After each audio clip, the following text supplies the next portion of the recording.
Alexander County Veteran Service Officer, and today I'm joined by Gerald Gwaltney. He is a World War II veteran and was a Marine. Yes, right. Mr. Gwaltney, if you would just start out by telling me a little bit about yourself, where you were born, where you grew up, that kind of stuff.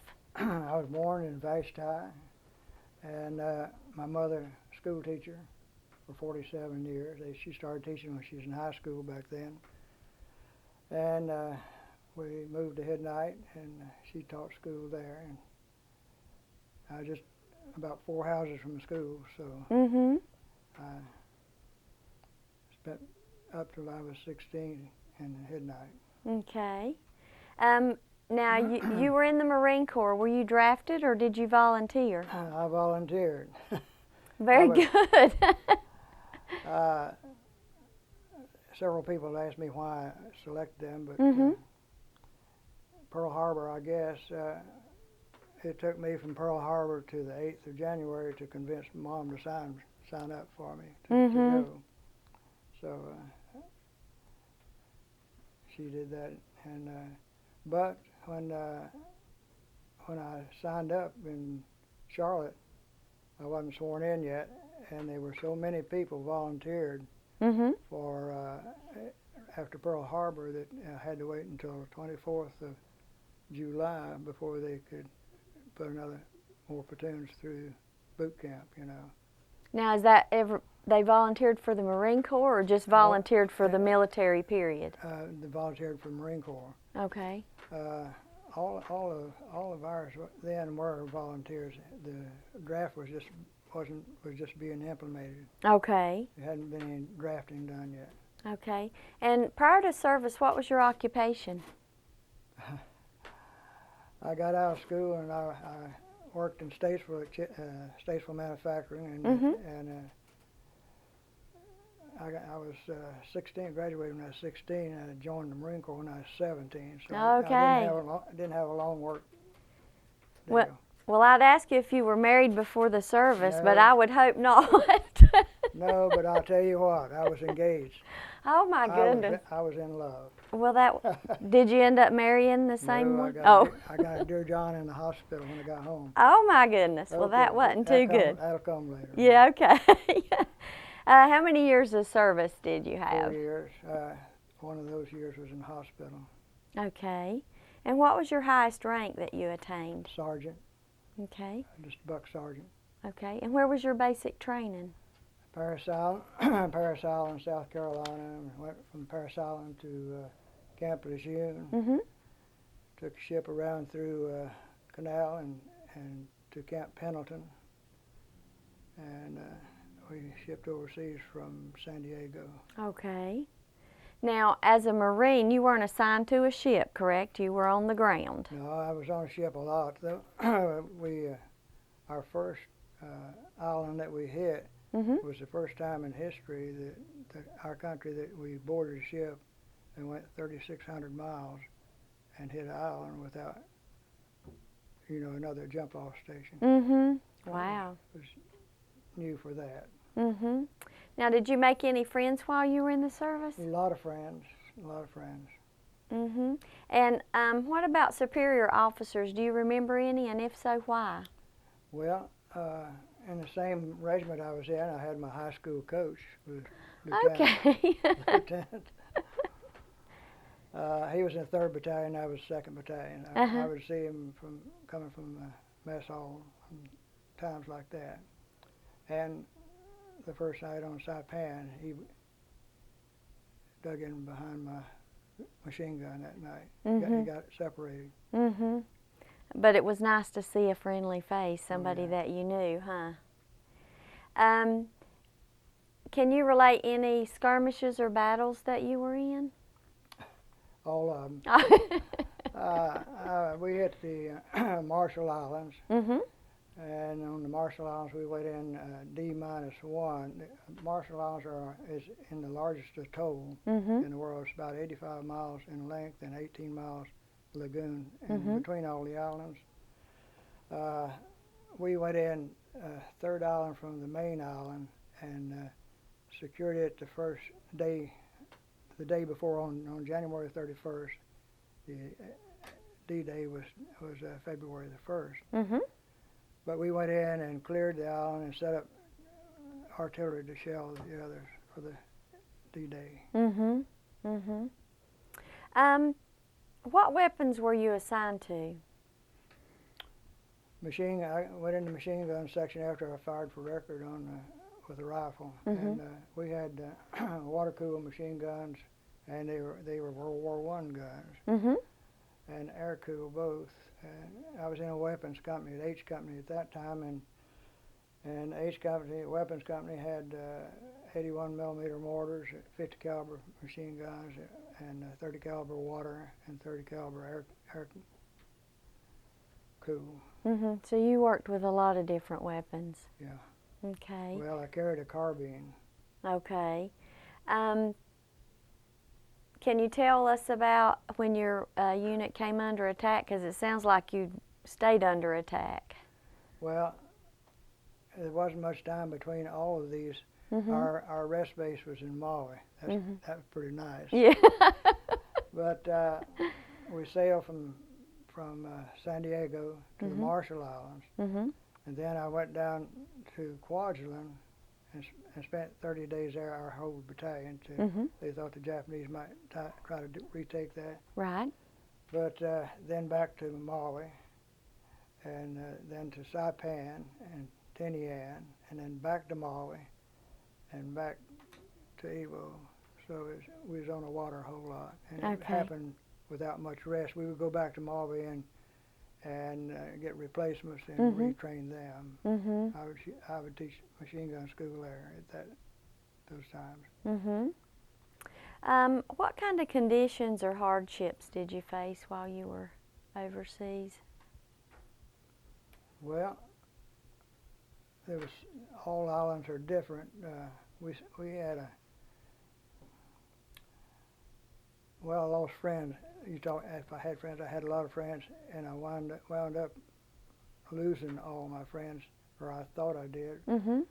But after I'd gotten home for 32 years and I found out they had a reunion, and started unwinding a lot of these guys. I didn't know whether they were dead or alive. Mhm. Were still alive, so I've got those remain. There's 7 of us now living yet in my company. Wow. Now you were on Iwo Jima, right? Yeah, yes. Okay. Can you tell us a little bit about that? That was the last island, Mhm. and I started bringing. I had a big map of Iwo Jima. A lot of people think that Suribachi was the flag raising Mhm. was the end of it, but the dying we just began there. Right. The sand was so deep, and I have a picture from Iwo Jima, but these others were first. Mhm.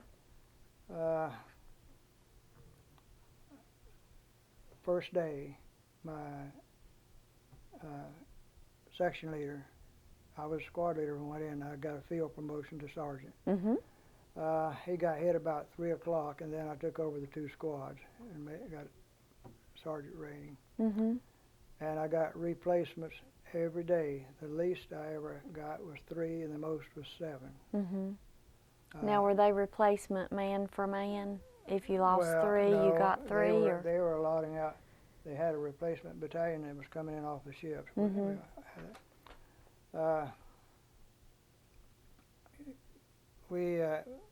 We couldn't stay up to full strength. Mhm. We were losing. The thing about Iwo Jima, I don't know hardly how to tell you about it. I should have brought my thing in here. But anyway, there were more Americans died per minute and per hour on Iwo Jima. It was the first time that more Americans died than they did on Pickens Charge at Gettysburg. First time in the history of our country. And both sides of those were Americans.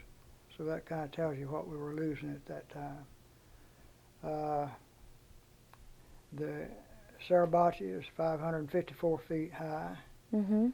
and it was honeycombed with large guns. Mhm. The thing about Iwo was that they had such big guns that our casualties were some of this is going to be graphic or gross, That's fine. but it's the only way I know for you to understand it. Right. Almost vaporized bodies. Mhm. They had 320 spigot mortars, which measure 12.8 on the way we measure. They had a 500-pound bomb that went on a rocket, Mhm. and they had smaller rockets. Had it was, and all of that was dug in, and the little end, you have Mount Suribachi, then you have a narrow neck. It's shaped like a pork chop, Mhm. and that narrow neck is volcanic sand. Mhm. You know what Right. it looks like. But then the other big end of the pork chop it's been measured like was about 300 feet high, and it had four. And in the military, you measure by your altitude. Mhm. Hill 380, 362A, 362B, 362C, and Turkey Knob, or they call it, was 382. Mhm. And all of that was around and honeycombed with big stuff. And in the flat section in there with the airstrip Mhm. was called amphitheater. And the whole big end of the island is honeycombed with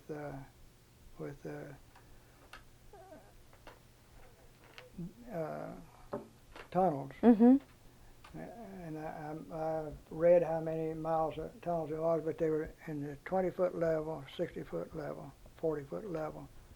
And they were, all the bombing, all the shelling from the Navy didn't kill anybody. Mhm. Because they were dug in. And if you can imagine, the island's 4 3/4 island miles long and about 2 3/4 miles wide at the wide part.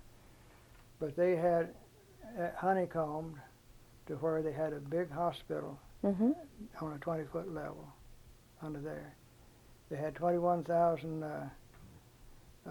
troops. They had quarters for them underground. The commanding general where I got hit was his headquarters went down 6 stories, Wow. and it was hot I went back in 2000, took my wife back over there. Mhm. But those tunnels are still hot, and if you lay in a foxhole, it's hard to dig a foxhole on there, but before morning, your leg would get hot from the ground. Mhm. The air was cold. It was in February. Mhm. Mhm. But it was everything was underground, and you didn't see anybody to shoot at, and you were losing people all the time. It was Right. a situation on it. Right. A mountain full of snipers. Well, Just about. um, how did you handle being away from your home and family? Well, I did very well. I enjoyed the Marine Corps. I would have signed up if I talked to. I was discharged down from Naval Gun Factory in D.C. Uh-huh. and Master Gunnery Sergeant. They were discharging everybody wholesale at the end of the World War. There's about 16 million people in there. Right. And he said that I could buck it if I wanted to, but I probably would never get ahead that way. Now, I think over in Iraq and Afghanistan now they are amputees and so on going back. Right. Right. But, you said you were injured. Can you tell us a little bit about what happened? And well, I wasn't too smart. I didn't get hit the first day. I waited till the last. No, we thought it was the last day. It was the commanding general's headquarters. And so much had happened between when I was telling you the first day and that day. But we went down a ravine. He was 6 stories deep down under a ravine, and it was flat on top on each side of the ravine. And before we went down there, we saw what I thought was Marines on each side. Had on Marine helmets and dungarees. But when we got down to where the commanding general's place was, it was camouflage. We didn't see it. right. I saw it after I got back 55 years later. Uh-huh. But we got in a crossfire, and I don't remember. We had so many lieutenants. Lieutenant told me to send my men back from the ones on the back up and over. And whenever I got them all out, to come out myself. And then we had a little rock wall before we went down the ravine. Mhm. I got everybody out, and then I started running up the hill. It was real steep. And I had my rifle like this running, and Mhm. it got hit. Particularly when I dived in behind a big rock. Mhm. And I laid there a little while, I don't know how long, but I raised up and I seen a puddle of blood there that congealed. Mhm. I thought I'd better get over that, to, Mhm.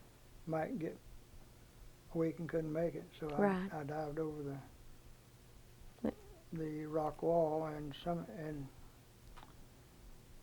of the guys that were there started cutting my sleeve off, and he said, "You better look the other way, you don't want to see this." But anyhow, I got out and got a hospital ship that night.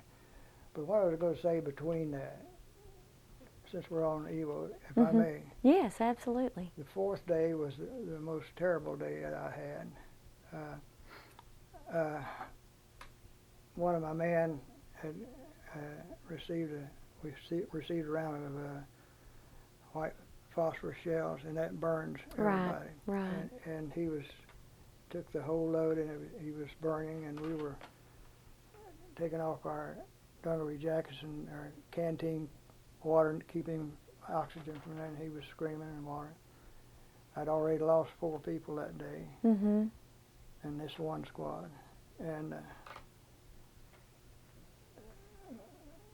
time we got the corpsman to get this man out. 2 of my men, this is a bad word, cracking up, but it was so much things to see that people don't ever see. Right. That had 2 men crack up there, and here come a runner over from the other company, other platoon that I had was with the lieutenant over there, Mhm. and told me to come over there real quick. And when I got over there, and the whole easiest thing about it is your buddies, it was a hole just about as big around as this room, Mhm. about 6 or 8 feet deep, a big shell hole. And first thing I saw was Lieutenant Coogan between 2 guys. They had around their neck, and his feet were dragging, Mhm. and he had lost it. And you lose control.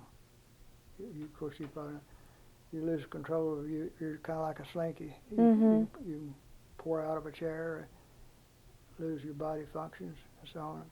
Right. But I walked on over there, and there was the whole squad in that hole, and it was body parts.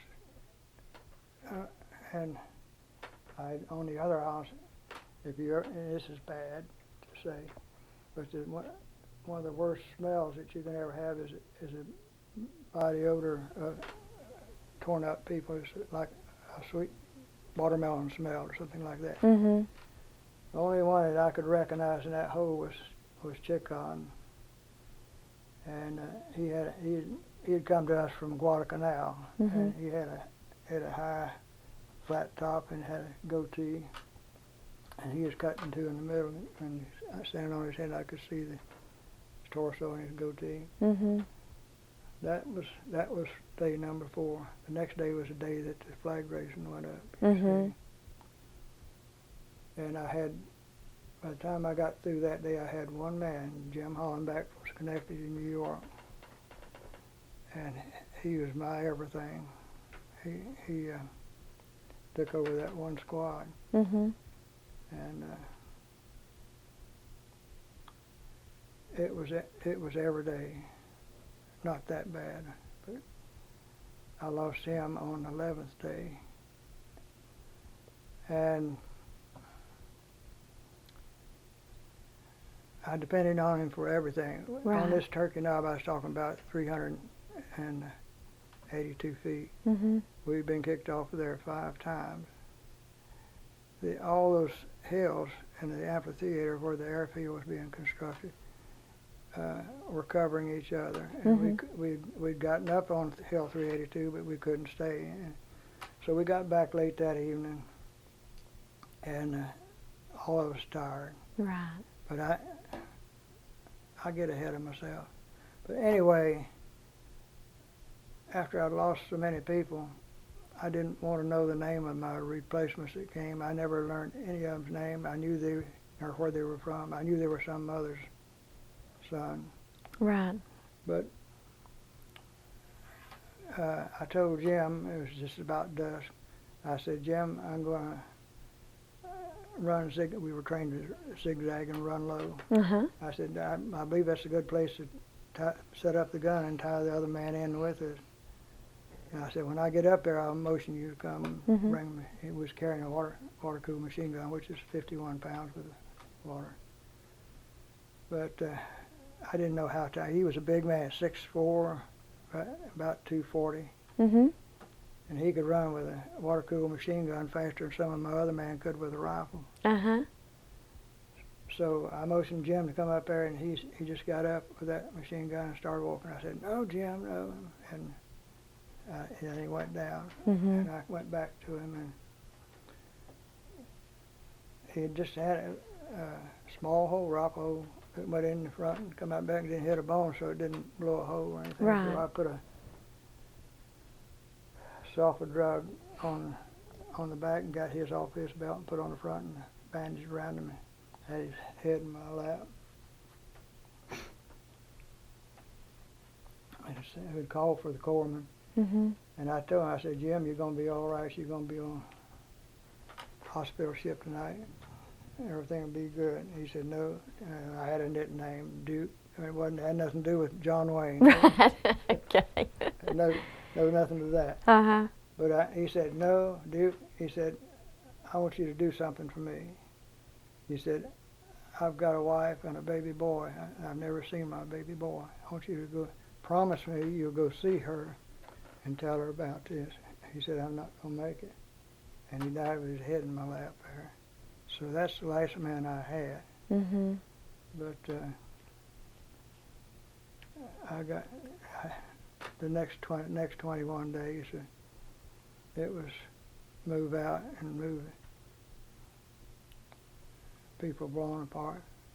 There was so much disembowelment with that big stuff, big pieces of metal. So you just kind of operated on autopilot from then on? Well, we were never up to full number after that. We were getting managed it. But all as gross as it gets, and you think about a man there disemboweled and that black sand trying to hold him in. And I told you it's going to get gross. That's fine. And you think that's bad, but whenever you realize it's not as what's bad is you looking that guy in the eye and tell him that the corpsman, we already called the corpsman, and they call me and tell me that we got to move out.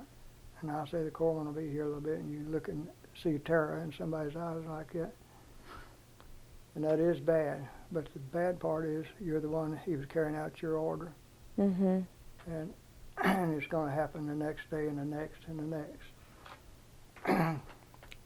I kind of want, that's the reason I came back from when I was wounded to that, because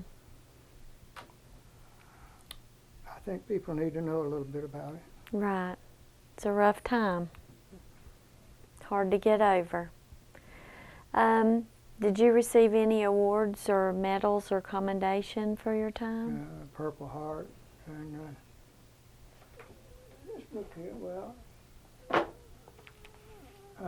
I'll talk about that if I may after a while. Okay.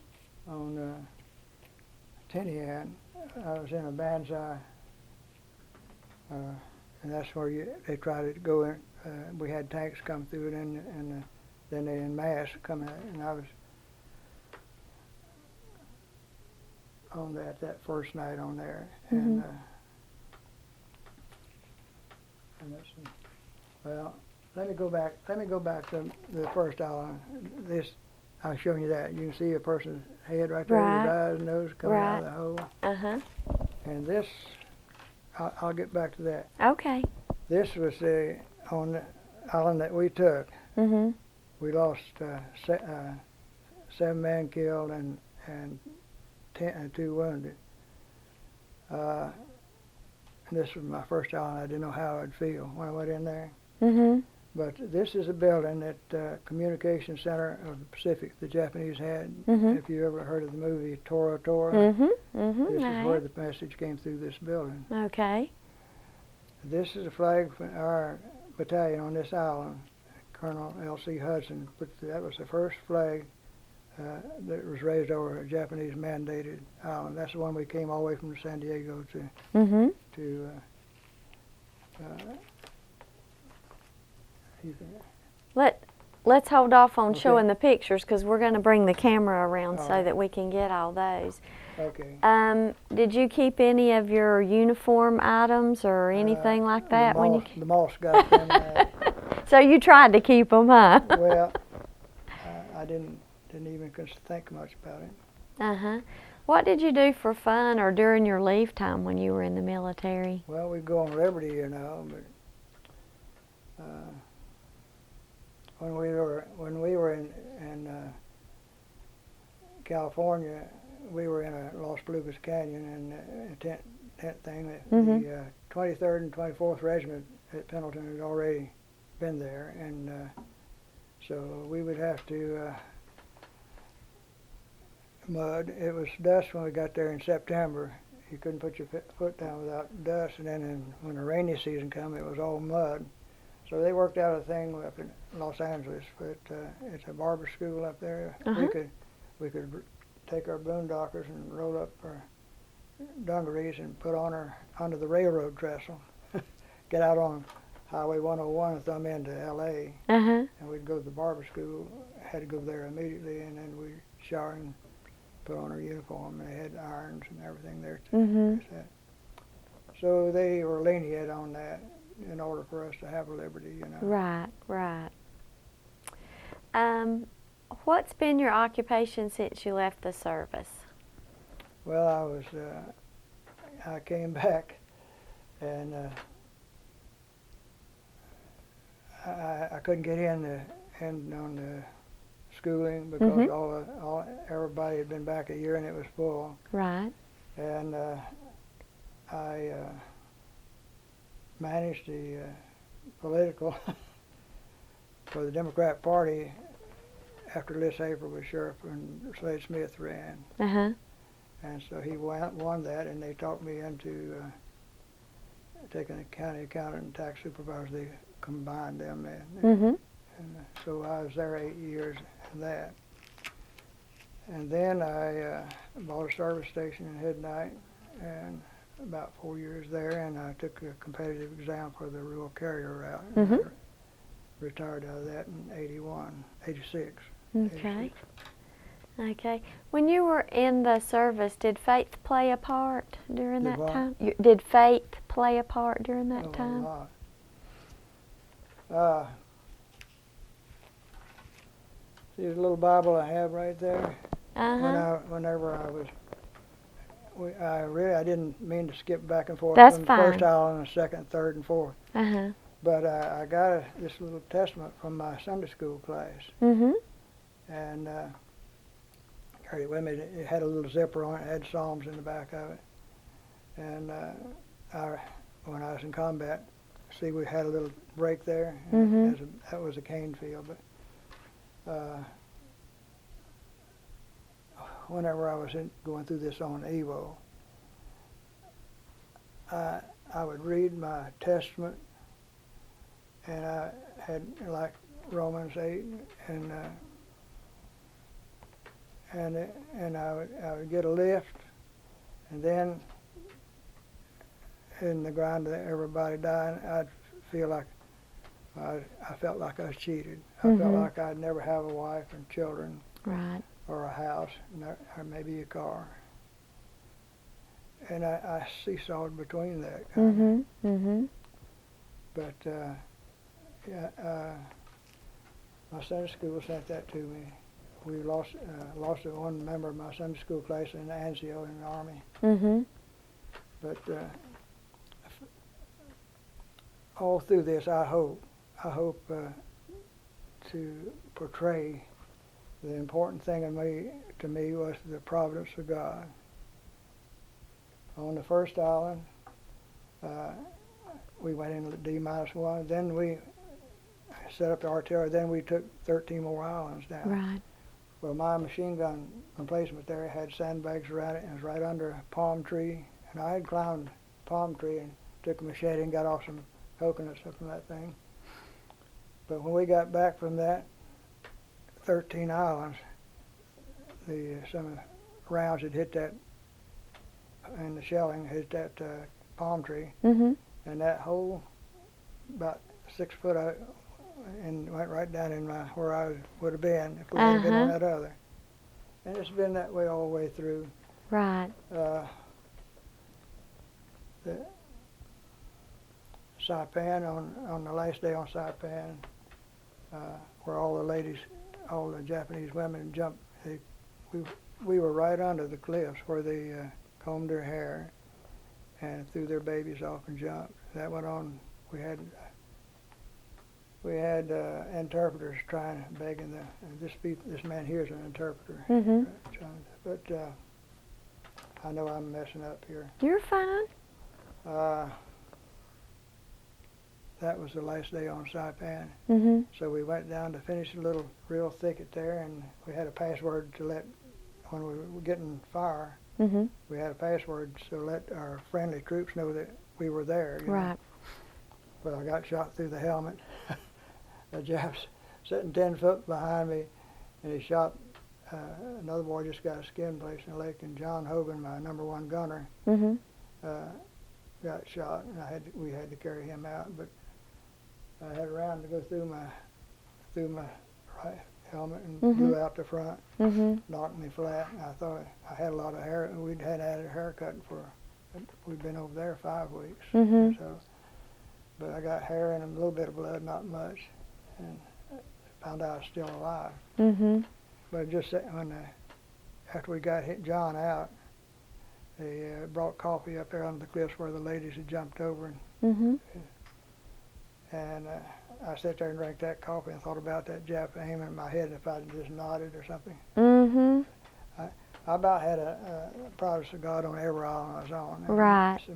And on that night, when I had the banzai, there's it right up here on that. Mm-hmm. I cleared sugarcane up there, and was right in front of me. It was about knee high. It had been his new growth, and about 150 feet or something past that was big high cane, sugar cane. So I had Van Parks with me. When we left Saipan, we tried to put experienced man with each one. We were depleted in number, and so they gave me him, and he's a good friend of mine. I'd been on liberty with him. But I told Van if he going back towards the beach, we were up in about a couple thousand feet from the beach, 1,000 yards. I mean, we were dug in right where the runway now. When I went back, the runway is right where I had my gun. It's 2 mile long runway where they took the bomb, and right where we landed is 2 bomb holes there where they had to pull the B-29s over because it's too big. They couldn't straddle it without a place to put them in. But anyway, I sent Van back to get that, some ammo and some hand grenades. We just carried 2 on our belt. Well, he came back. I mowed down with a machete all that sugar cane and dug a hole. When he got back up there, he was dragging a wooden case of hand grenades. And the Marine Corps never issued that to anyone. But whenever the banzai after the tanks came and they hit there, you could see the tracers going through their bodies, but their momentum, some of them carried them right up to our hole. And he threw all that case of grenades, or I wouldn't be here talking to you today. So I've got his picture over there somewhere too. Okay. But where was it? But you're talking about faith. In the same way, it's been the promise of God has been in my life, and our church. Lots of support back home. Oh, Lots of prayers. Let me get in here. Okay. This is another one right here. Okay. This was on Saipan. Mhm. In 1971, I was carrying the mail to Mount Wesley Church. You know where Mount Wesley Church is? I do. Well, they had I was delivering a whole stack of church programs. Mhm. This one was on top. What about that? What's the odds that the guy here would be deliver this to, and I left a little note to the preacher there, and the next day this was back in the box for me. What about that? Were any of your family members or ancestors in the service? Yes. My brother stayed in 39 years. He was a lieutenant colonel in the Okay. Texas Marine Air Force. Mhm. I got something. I'll give it to you. I may not got it here. Anyway, my grandfather, I guess I left it out. My grandfather was in the Civil War and he was captured in right out from Norfolk, and he was traded back for northern. They swapped prisoners back, and then he was in Pickens charge. He was wounded there, and captured while he was wounded and taken to New York Harbor, and they had an epidemic of flu there, Mhm. and Appomattox was signed. He signed up with the federal forces, so my grandmother got $99 a month, but he stayed out there a good while. Mhm. They were making the railroad to meet from east to west and west to east, Mhm. and he was guarding. I've got a poem he wrote here somewhere. I was going to leave with you, but I don't know where. I'll get you another one. Okay. You said that you got a Dear John letter when you were in the hospital. Well, first of all, tell us what your injuries were, if you don't mind. My arm, it's I've got it rebuilt and everything, but Oh, okay. they filled in it late from here, Mhm. and I can't. It's worse now. I mean, I can't open it up as far as I could one time, Right. but in other words, I can't pick up a pencil or a spoon or a fork, but I can take a hole. I can put it in. I got a good grip. Mhm. Mhm. But, had a lot of surgery up there. Right. And you said you stayed in the hospital for a year, the last year 9 you were in the days. service? I got wounded on the 12th of March, 45. I got out. My discharge was March 21, 46. Wow. And you said that you got a Dear John letter, but then you got married anyway when you got Yeah. back home. Tell us a little bit about that. This is good. Okay. The guy, whenever I got back up to Bethesda, to Naval Medical Center, the first guy, I went in, got off, took us up to Airman Taxi, got out of the car, and went into the solarium, and there was Tom Gobb, the guy that got hit at 3 o'clock on the first day on Evo. He was, and so I was there a week when I got the Dear John letter and my ring back. Well, that was nice that she gave you your ring back. Well, it turned out it was nice. I told Tom, I said, Tom, you go up to the nurse's desk and check out for Liberty tonight. I said, we're going to Liberty. He's South Carolina where it shows. He said, Gerald, you know we haven't been paid yet. I said, you go on up there and check out.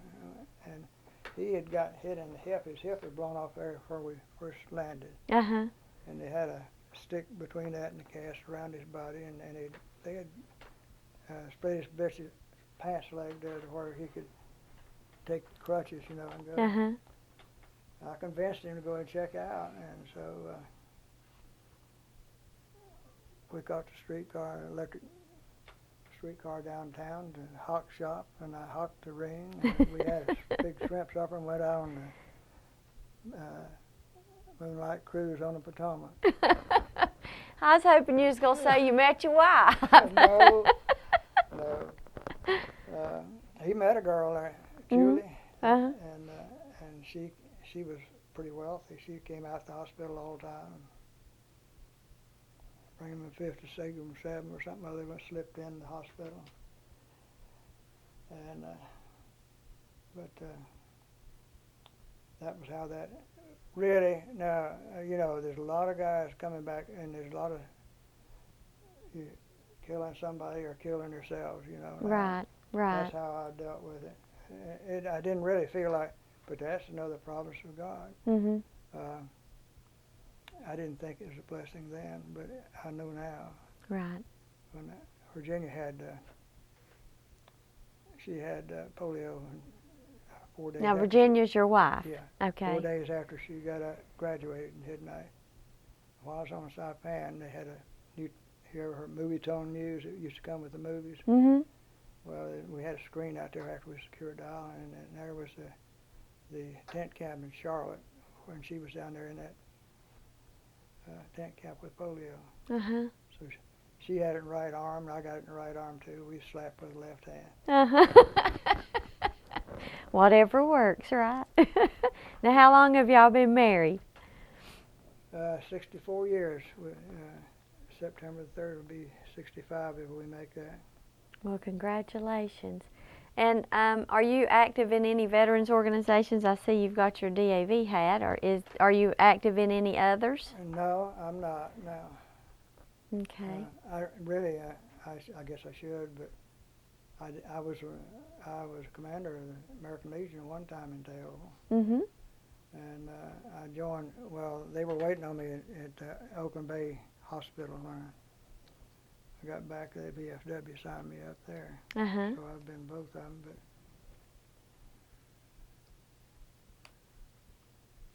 I know our time is going up here. You're fine. This is the Marine Corps correspondence write up on that. Okay. Okay. What advice would you have for the youth today regarding the military and just advice in general? Well, sometimes my thinking gets me in trouble. I was in the Christian Academy. We would do a flag ceremony for them, and when they had the full 12 grades, and one of the seniors, young ladies, asked me, said, "What do you think about ladies serving in combat in the foxhole?" And that's coming up right now. Right. And I made the statement. And of course, they have turned out at that academy several West Point and Annapolis students, and they were interested in future. I said, well, I don't want my mother, my wife, my sister, or my daughter in the foxhole with me, and I got in trouble there, so I'll be careful with this. Okay. But my opinion is, I think every young man that don't have his head screwed on like he should, and like I was, should do 2 years in service and give him time to. But I know that's not going to happen. I don't think it is. What other advice would you give to the youth of today? All right. Regarding military or otherwise? What I was telling you about on these islands, whenever I lost all my friends and everything, whenever the Vietnam guys came home and weren't thinking straight too good, or Right. they were in trouble, I didn't think it affected me at all. But when I look back on it, I got out in March, and I would go over on the lake. We used to call it Ospaw Slough. You've heard of Ospaw Slough? I don't know whether in your area there. Right. Miss Little cabin in there. So I'd go over there and catfish, roll up in a blanket about 11 o'clock at night, get up in the morning, come back home and shower, go to work. And I did that all summer. I know now that wasn't really normal. Right. But that's when I met my wife, Mhm. and that thing's really, it made a difference in my life. She's Christian, I'm Christian. To answer your question, I think the people here in our country, I think they made a bad mistake when they spat on those guys that came back and called them baby killers and things Right. like that. But I think they need to understand these guys coming back, they're seeing people blown all to pieces and everything. They need to understand that Right. and do everything they can. They need help. Right. Right. Well, Mr. Gwaltney, I want to thank you so much for spending a little time with us and for telling us your story. I've rambled, so. That's fine. That's fine. We certainly have enjoyed it, and I want to thank you and thank you for your service to our country. You're quite welcome. Okay, tell us a little bit about this picture here. This is interpreters on the surrender of a Japanese man in a big blockhouse, Uh-huh. and had very few of them Right. to do that. Okay. I don't know what do we have here. I got mixed up all that. Well, this right here is just a write-up of And this was in the Statesville paper? yes, ma'am. Okay. Oh, and it does mention you, Private First Class Gerald Gwaltney of Midnight. And the real thing with that. Mhm. Oh, he's filming it. Well, this is some of the in front of my gun there. First thing when it come daylight, Mhm. all the other guys got Japanese flags and pistols and samurai swords. Right. So, and this was taken later. Uh-huh. Now, are these Japanese guns Yes, that are? uh-huh. And this was yours. This is machine gun. Okay. All these are theirs. Oh, okay. And these are mortars. Uh-huh. Here's mortars. Okay. And then I want you to tell about that picture there and then this one too. Explain that again for the camera since we got them in front of it. This was out of my division book, and the pictures they selected. Mhm. This is the first bath we had in 5 weeks. See them in the ocean there. Oh yeah. Got guards there to keep them getting shot. Right. But it took this picture of this. And that's you. That's me. And in 1971, I was delivering programs for them to select from, Mhm. and that was on top. What's the odds that would be on top and the same guy? So this came back home and it was actually Yeah. a homeboy. Yeah. Okay. Now this is Ewo. That's their boats going in for the landing. Okay. Wow. And this, Let's see. Let's lay this down so we can get it.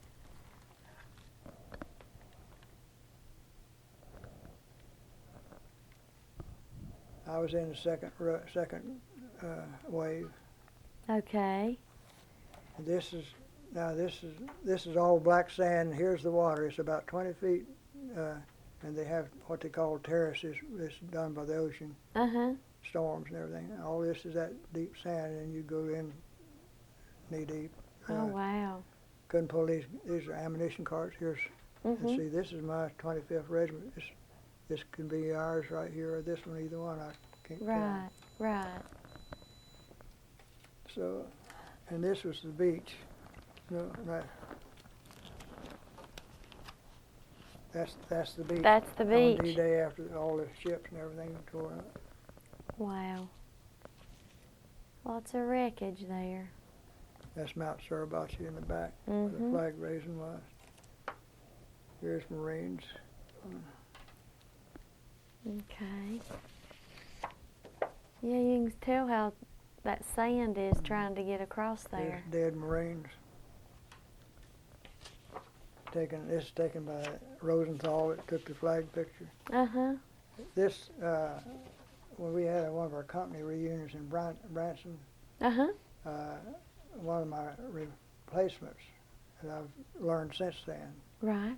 he did this with the program with his computer. Okay. And this is Captain Joslin. This is my gunnery sergeant, Mm-hmm. and his information there. And these are scenes on it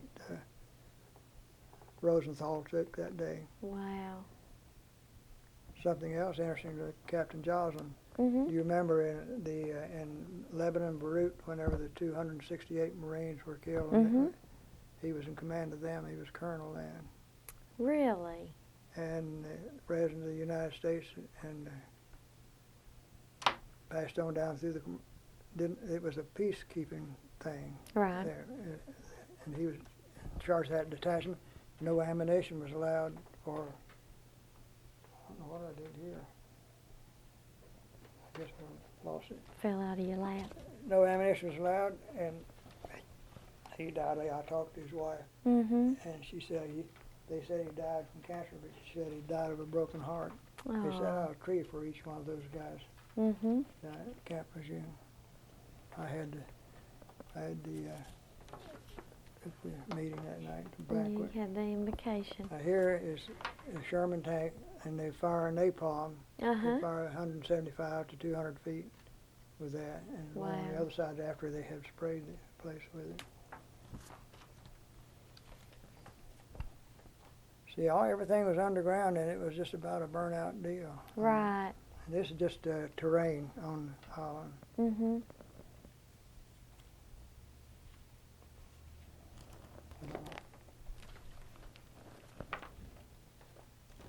This is the 4th Division Cemetery. Now the 5th Division is right across this ridge, Okay. and oddly enough, there's only 9 difference in the casualty kill. Uh-huh. And the 5th Division has 9 more deaths than we had. Wow. A lot of graves. On the back side is, I wasn't there for that day. Mm-hmm. This was after the 16th. They're trying to find their buddies at the Right. cemetery. Wow. And this is a chaplain, Catholic, Protestant, and Jewish Okay. on the island.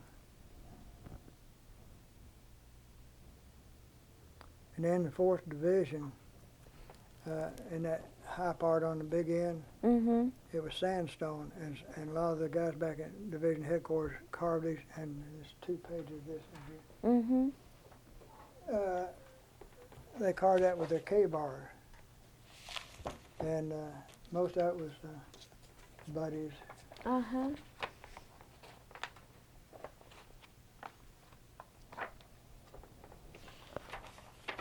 Here's really The big picture of it. Okay. it got a girly picture on it too. you Yeah, know. we'll have to cover that. Isn't that But most of them something? are kind of religious. things, Right, right. Wow. I'll just turn this way. Okay. He gets it. This was the evening before the last day on, Right here? yeah. Okay. On Saipan. Uh-huh. The cliffs are 1,000 feet up, Mm-hmm. and it's 800 feet down to this area here.